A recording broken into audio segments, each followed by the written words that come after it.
This film is brought to you by New York Life and its dedicated agents, proud sponsors of the NFL's team highlight films. New York Life, the company you keep. Everybody get your ass stay in your lanes and let's cover. Let's get this game started. All right, let's go. Let's cover on third. Here is the fake draw, and back goes Bukowski to throw, and he's got the fly pattern to Sterling Sharp, and he caught it. Let's just keep chipping away. Keep running the way we're running, okay? We'll get there. In 1989, the Green Bay Packers stared down the demons of their recent past to take their place among the NFL's frontrunners. Here's the handoff, second man through, Woodside spinning, getting away at the 40, the 45. Got a man to beat. He's at the 40, the 35, the 30. From behind, he's being chased at the 20, the 15, the 10, the 5, and a touchdown for Woodside. The Packers were an eclectic mix of blossoming youth, rock-solid veterans, and players making their curtain call. They were a blend of budding superstars and new faces, both young and old. It was a team expected to stay with the flock, but these Mavericks broke free and took wing.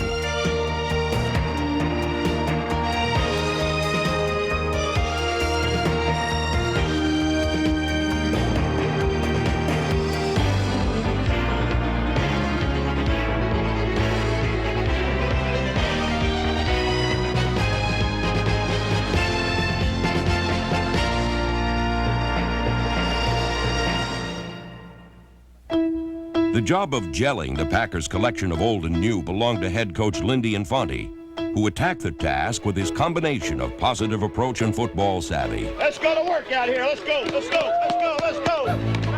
Just turn around, look at the official. He'll stick his hand up, and we can stop the damn noise fight. Infante's effervescent style reaches beyond the field into the community, where his warmth and thoughtfulness have made him a favorite of the sideline wheelchair regulars. Well, okay, you guys give me a little inspiration every week. It's great. We appreciate you coming over here and making us feel welcome. The NFL's 1989 Consensus Coach of the Year has used a hands-on approach in each phase of the game to help reverse the Packers' fortunes. But it is his offensive brilliance that has made Green Bay deadly. Or even on wider, we went to wider one time and they walked Sam out to play their cover two. So whichever way we go with that guy coming up the middle, you ought to have a shot. And this season, Infante found the man to bring his blueprint to life.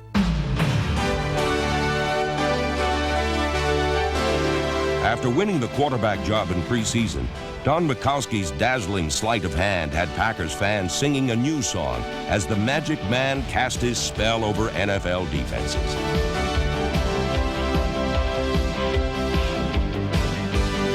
Come on, offense. Let's go, baby. We need it. We need it. In 1989, Bukowski threw for over 4,300 yards and 27 touchdowns, the second highest totals in Packers history, and also emerged as the team's #2 rusher. Bukowski blossomed within Infante's multiple system and was consistently able to find the second and third receiver. And it was Bukowski's rock and roll looks and style that gave the Packers offense its personality.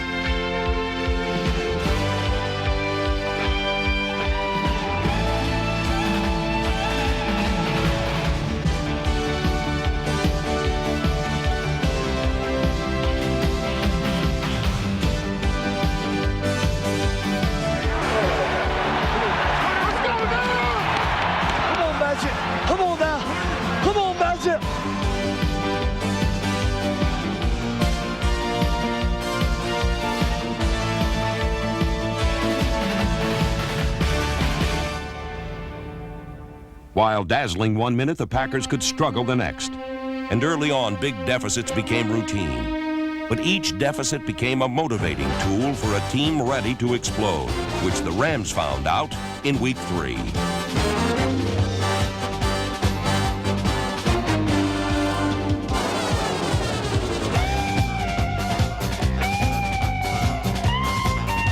Back to pass goes Bukowski. Quick pattern, man wide open. That's Sharp. From the 10, the 5, touchdown, Sterling Sharp.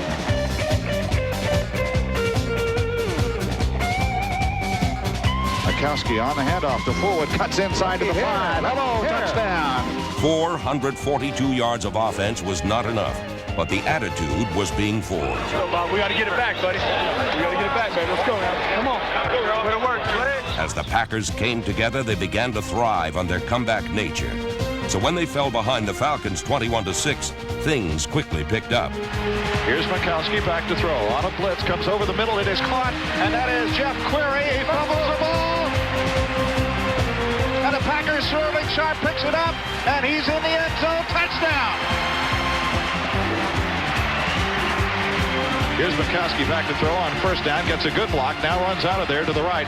Wants some help throwing downfield for Fontenot. Got it. Touchdown. 17 fourth-quarter points finished off the comeback in Milwaukee. The early part of the Packers season was marked by comebacks and turnarounds. And while each was uniquely exciting, none was more important or more reflective of what the Packers could be than the Week 2 meeting with the Saints. New Orleans scored on its first 3 possessions and took a 24-7 halftime lead before Don Mikowski and Brent Fullwood went 80 yards in 14 plays to start the most exciting second half of football in 1989. Here's the handoff to Fullwood. Touchdown, Green Bay on the dive across the top.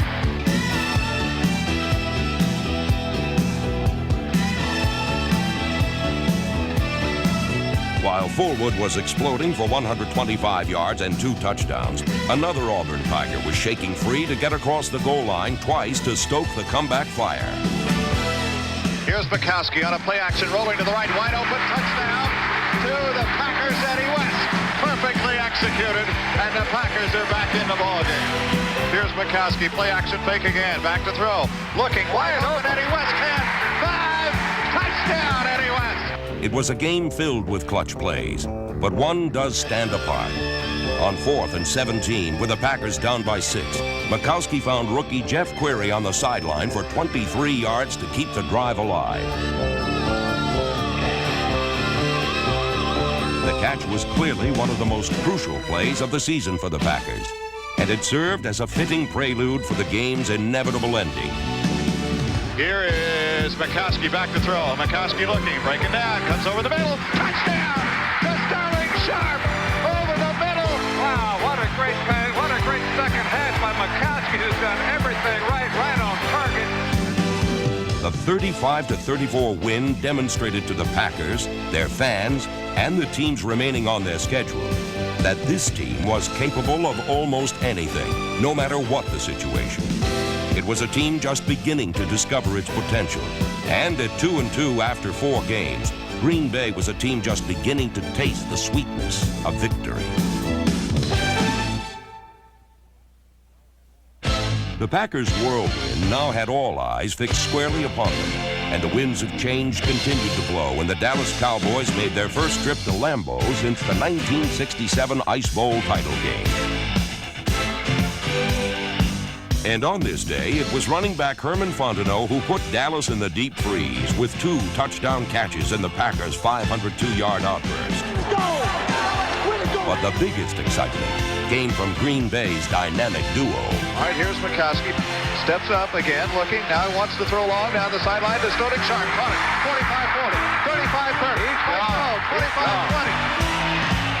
15, the 10, the 5. Touchdown for Sterling Sharp.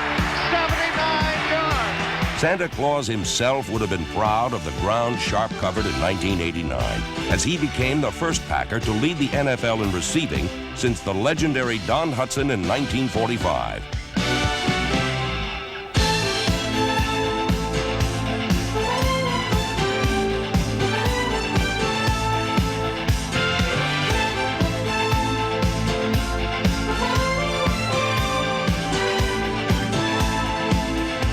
Sharp hauled in 90 passes for 1,423 yards in 1989, both Packer records. But his greatest asset was his extraordinary drive, will, and strength near the goal line.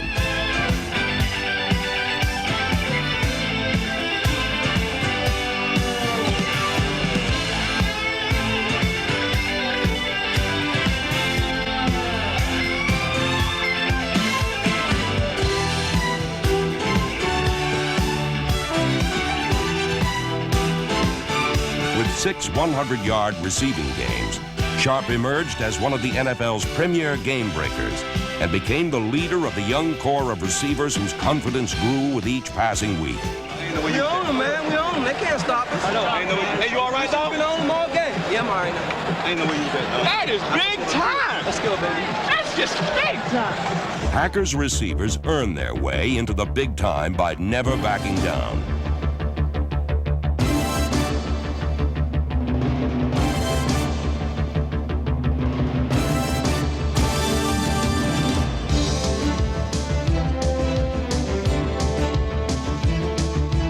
Wideouts Jeff Query, Carl Bland, and number 81 Perry Kemp always managed to bounce back, which served them well against the Lions in Week 8.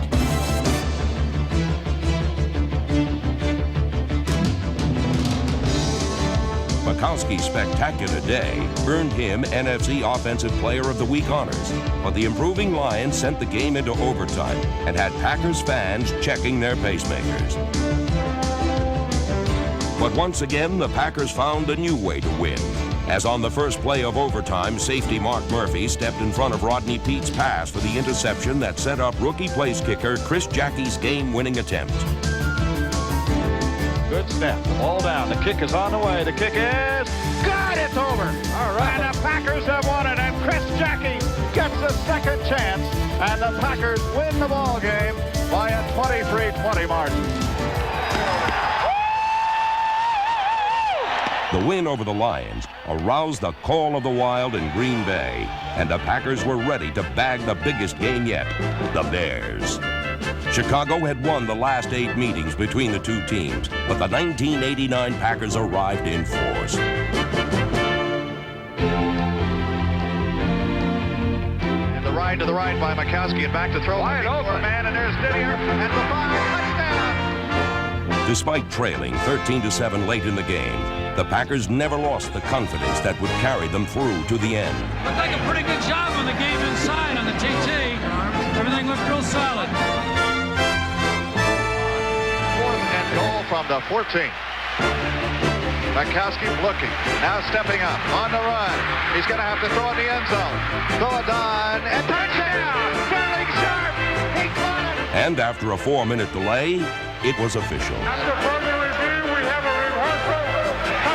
The on-field official who ruled Mikowski over the line of scrimmage was overruled, and after 10 weeks, the Packers were 5-5. While the Packers' offense received much of the credit for the team's early success, their machine would kick into high gear behind a defense led by All-Pro linebacker Tim Harris. Harris has become recognized as one of the NFL's dominant defensive players, and the Packers' main sacker sets the tone for the whole defense. I like those guns right there. Shoot them up all day long today. Shoot them up all day long.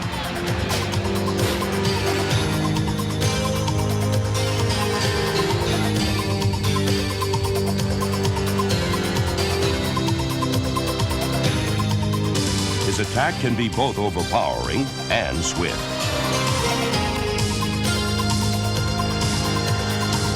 Number 97 exploded for 19.5 sacks, and his guns never stopped blazing.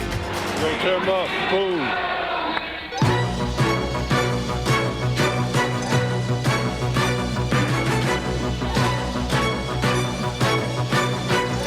Harris was the leader of a defense made up of the young and old, featuring players like Brian Noble and Blaze Winter, linebacker Johnny Holland,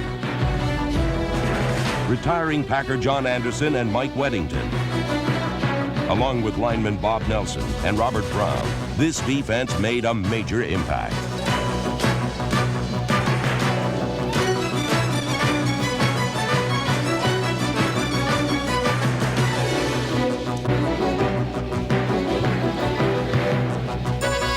Teamwork fueled the defense. Here, Mark Lee turns a sweep back inside for safety Chuck Cecil. The secondary boasted the real rock and rollers of Green Bay's defense, a collection of hot hits and golden oldies who had a whole lot of shaking going on. Moving into 5th place on the NFL's all-time interception list was Dave Brown. And air traffic around Lambeau was waylaid by number 28, Ron Pitts, son of Packers Hall of Famer Elijah Pitts.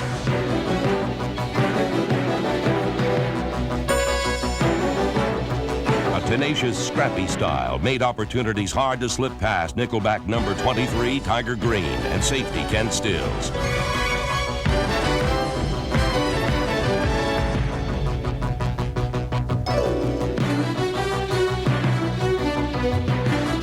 But the most consistent of them all remains safety Mark Murphy, who produced another season of workmanlike play to lead the Packers in unassisted tackles.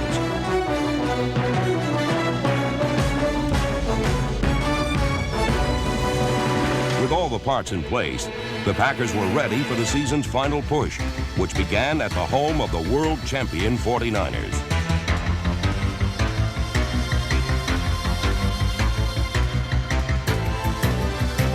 Chuck Cecil jump-started the Pack by intercepting Joe Montana for the first time in over 150 attempts. And from there, the Packers went right at the champions like champions themselves.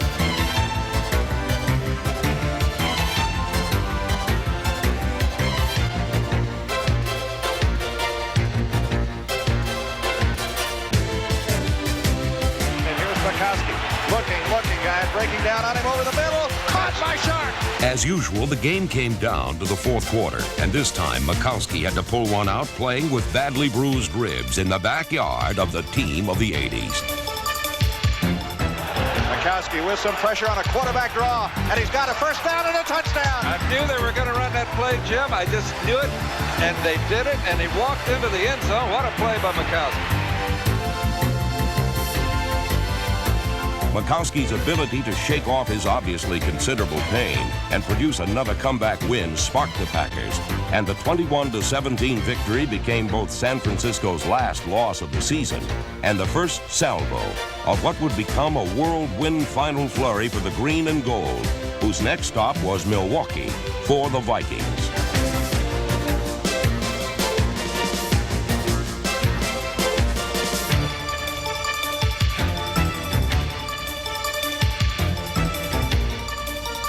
Despite missing the entire week of practice with his rib injury, Makowski went 26 for 35 against the NFL's #1 defense. Looking. Throws it over the middle. It is caught. Hit it. And touchdown. Sterling Sharp. He was hit at the 2, and he pulled his way in. With a too close for comfort 20-19 lead, Dave Brown twice provided game-ending heroics. He goes back in the pocket now. Looking. They're after him. He throws the ball upfield. David Brown playing it. Intercepted David Brown. At the 43-yard line, David Brown pulls it down. No flags. The Packers should be able to run it out from there. No timeouts left for Minnesota. The Packers were rolling with the season's third win in County Stadium, and the thrill show was ready to head to Florida. Back goes Makowski to throw. Here comes the rush. It goes over the middle. It's caught by Sharp. He's got the 10. He's got a touchdown. Sterling Sharp over the middle, and he scores the touchdown. Sharp exploded for 169 receiving yards on 8 catches, including Green Bay's 2 touchdowns.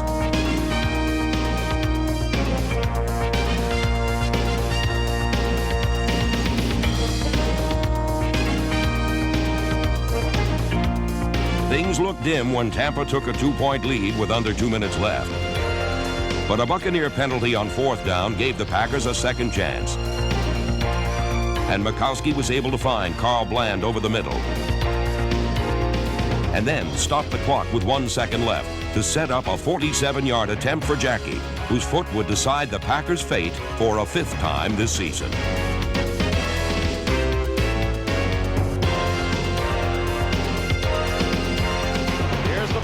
The kick is on the way. The kick is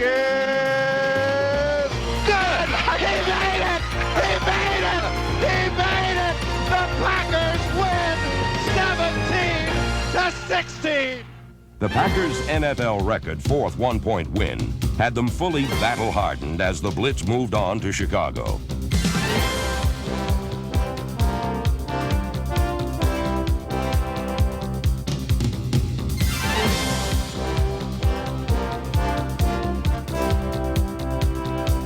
Following his key interception earlier in the quarter, linebacker Scott Stevens' Packers record 76-yard fumble return warmed up the Soldier Field crowd for the Green Bay Magic Act.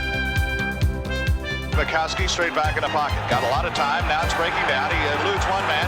He's on the run over to the left. Got to watch out behind now. Throws throws it towards the field and caught by Kent. Touchdown. The gelling process completed. The Packers' once suspect offensive line, led by Ken Rutgers, Rich Moran, Alan Weingrad, Blair Bush, and number 65 Ron Hallstrom, cleared the way for the 40-28 Green Bay win.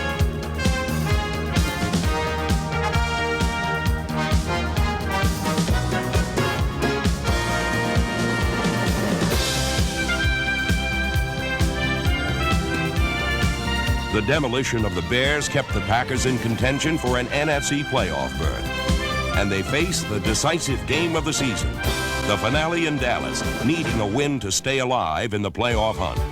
And with the postseason calling, it all came together.